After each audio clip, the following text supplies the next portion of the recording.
गौतम बुद्ध के अनुसार हर पुरुष की 4 पत्नियां और हर स्त्री के 4 पति होने चाहिए। लेकिन आखिर उन्होंने ऐसा क्यों कहा और इसके पीछे का कारण क्या है, इसका जवाब आपको इस कहानी में मिलेगा।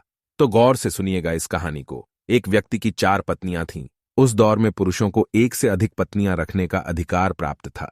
व्यक्ति का जीवन अपनी पत्नियों के साथ अच्छा चल रहा था, लेकिन कुछ समय बाद व्यक्ति शारीरिक परेशानियों से घिर गया और काफी बीमार पीढ़ी डांच गया। बीमारी इतनी जटिल थी कि ठीक होने के बजाय दिन ब दिन स्थिति खराब होती जा रही थी। अपनी हालत देख व्यक्ति को यह समझ आ गया था कि उसकी मृत्यु का समय नजदीक है। इसे लेकर वह उदास रहने लगा। एक दिन उसने पहली पत्नी से कहा, प्रिय, मेरी मृत्यु नजदीक है। मैं जल्द ही अपने शरीर का त्याग कर संसार से मुक्त हो जाऊंगा, लेकिन मैं अकेले नहीं जाना चाहता हूं। मैंने हमेशा तुमसे प्रेम किया और आज भी करता हूं।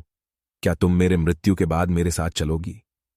ये सुनते ही पत्नी खामोश हो गई और अंत में उसने हिम्मत जुटाते हुए पति से कहा, स्वामी, मैं जानती हूं कि आप मुझसे बहुत प्रेम करते हैं और मैं भी आपसे उतना ही प्रेम करती हूं, लेकिन आपकी मृत्यु के साथ हमारे अलग होने का भी समय आ गया।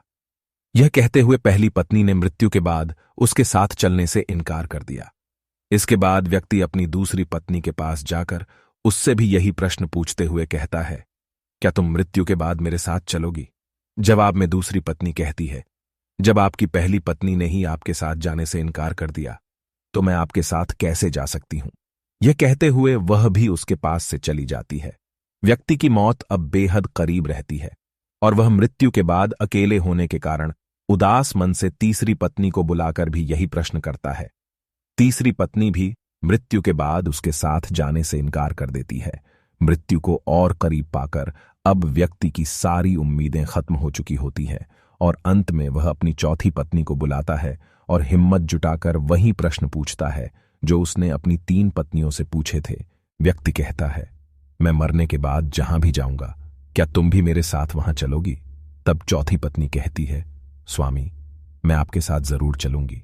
आप जहां भी जाएंगे मैं भी आपके साथ चलूंगी और आपका साथ दूंगी, क्योंकि मैं खुद भी आपसे दूर नहीं रह सकती। कहानी को सुनाते हुए गौतम बुद्ध अंत में कहते हैं, हर पुरुष और महिला के पास 4 पत्नियां और 4 पति जरूर होने चाहिए। यह इसलिए क्योंकि उसे भी चौथी बार में हां सुनने को मिले। हालांकि कहानी में बताए 4 पति और पत्नी का तात्पर्य यहां गौतम बुद्ध ने जीवन के पहलू को बताया है। गौतम बुद्ध के अनुसार इस कहानी में पहली पत्नी हमारा शरीर है, जो मृत्यु के बाद हमारे साथ नहीं जा सकता।